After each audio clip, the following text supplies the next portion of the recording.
Ang panalangin ni Esther. Be blessed tuwing Webes, ako po si Father Fiel Pareha ng Santo Rosario Parish, Magalang, Pampanga. Tara po at magkapit pandasal na tayo.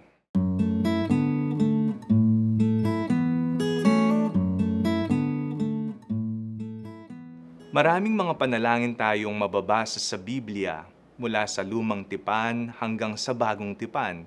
Mga sigaw ng mga propeta, pagmamakaawa ng isang ina, at maging ang panalangin ng bugtong na anak.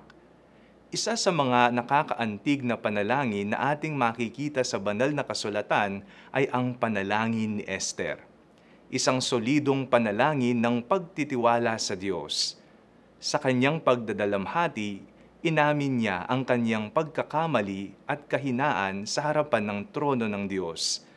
Dahil nga siya ay mahina, umaasa siya na tutulungan siya ng Panginoon. She knows that she and her people are in God's hands, and she doesn't try to bargain or manipulate Him. She leaves the outcome entirely to God. Madalas, tayo ay nakikipag-bargain pa sa Diyos. Sinasabing, Panginoon, kung ibibigay mo ito, magpapakatino na ako. Iiwan ko na ang aking bisyo o tutulong ako sa simbahan. May kondisyon pa rin at hindi matibay ang pananalig sa Kanya.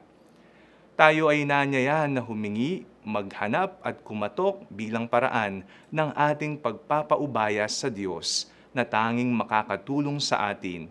At kung ano man ang magiging kinalabasan ng bawat nating panalangin, atin na itong iniiwan sa mapagkalingang kamay ng Ama. We are called to trust to Him enough to leave the outcome in His loving hands. As Esther prayed, so we should pray, My Lord, You alone are our King.